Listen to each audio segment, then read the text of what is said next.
Alappuzha കുട്ടമ്പേരൂരിൽ Shanthinivas charitable സൊസൈറ്റിയുടെ വാർഷികാഘോഷവും പൊതിച്ചോറ് വിതരണവും സംഘടിപ്പിച്ചു. മുൻ പ്രതിപക്ഷ നേതാവ് രമേശ് ചെന്നിത്തല MLA ഉദ്ഘാടനം ചെയ്തു. അന്നദാനത്തേക്കാൾ ശ്രേഷ്ഠമായ ദാനമില്ലെന്നും വയറെറിയുന്ന ആളുകൾക്ക് ഭക്ഷണം നൽകുന്നതാണ് പുണ്യമെന്നും അദ്ദേഹം പറഞ്ഞു. പണം കൊടുത്തും അധികാരം കൊടുത്തും ആരെയും തൃപ്തിപ്പെടുത്താൻ കഴിയുകയില്ല. എന്നാൽ ഒരു നേരത്തെ ഭക്ഷണം നൽകിയാൽ അതിന് സാധിക്കുമെന്നും അത് കൃത്യമായി ചെയ്യുവാൻ 2 വർഷക്കാലമായി ശാന്തിനിവാസ് ചാരിറ്റബിൾ സൊസൈറ്റിക്ക് കഴിഞ്ഞിട്ടുണ്ട് എന്നും അദ്ദേഹം കൂട്ടിച്ചേർത്തു. ഒരാൾക്ക് പണം കൊടുത്താൽ ആരും വേണ്ട മതി എന്ന് പറയില്ല, പൊന്നു കൊടുത്താൽ ആരും മതി എന്ന് പറയില്ല, അധികാരം കൊടുത്താൽ ആരും മതി എന്ന് പറയില്ല. പക്ഷെ ഭക്ഷണം കൊടുത്താൽ മതി എന്ന് പറയും.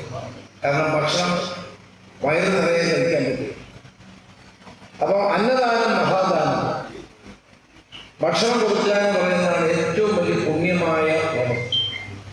ആരും ഭക്ഷണം കഴിക്കാതിരിക്കാൻ പാടില്ല.